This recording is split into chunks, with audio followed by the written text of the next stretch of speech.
Welcome back. President Biden proposes giving the Internal Revenue Service $80 billion more to spend on enforcement on high earners and big corporations. The plan would give the IRS more authority for its audits over the next 10 years, too. Danny Werfel's managing director and partner at Boston Consulting Group. He's former acting commissioner of the Internal Revenue Service. Danny, welcome. Thanks for coming on the program. We talked a little bit before we went on the air. I thought this was a typo when I first saw it. I thought it was $80 million at first. It's not.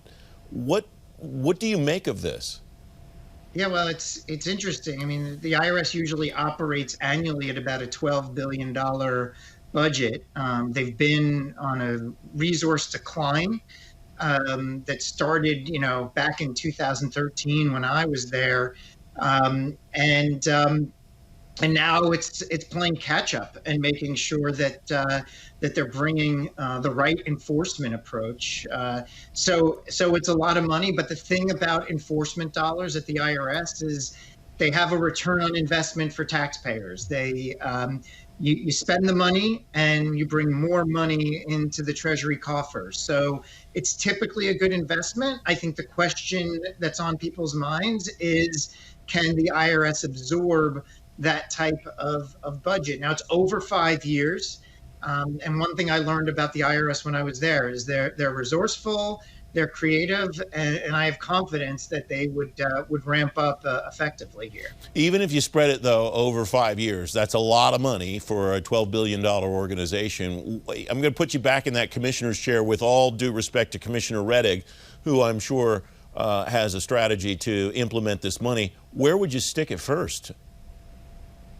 Well, I mean, I think there's, I wouldn't want to stick it all in one place, right? You've got to hire some more people. You got to invest in technology, potentially bring in some expertise to raise the IRS's game in data analytics and forensics.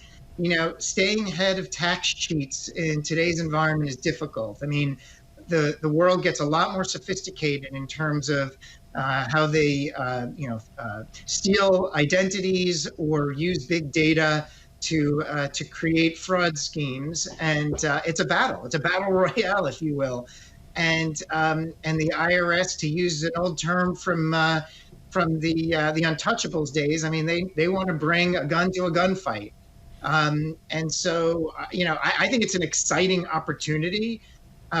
If you're like me and really want to make sure that people and organizations meet their obligations under the tax code. I mean, too many years have gone by where the IRS has been underinvested.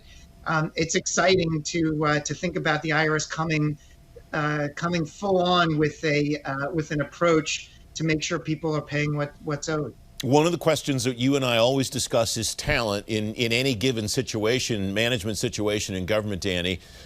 Does the talent exist to come into the IRS, to do enforcements, to do audits as President Biden wants them to, who's willing to work for the government, who's willing to work for the IRS? Same kind of discussion, I imagine, that we have at the Securities and Exchange Commission, CFPB, and these other organizations, where the person bringing the gun to the gunfight is sitting across the table from somebody who's making a lot more money than he or she is.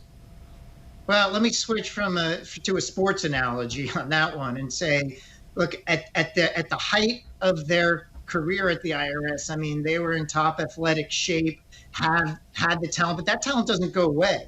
They just need to redevelop those muscles, maybe bring in some new position players.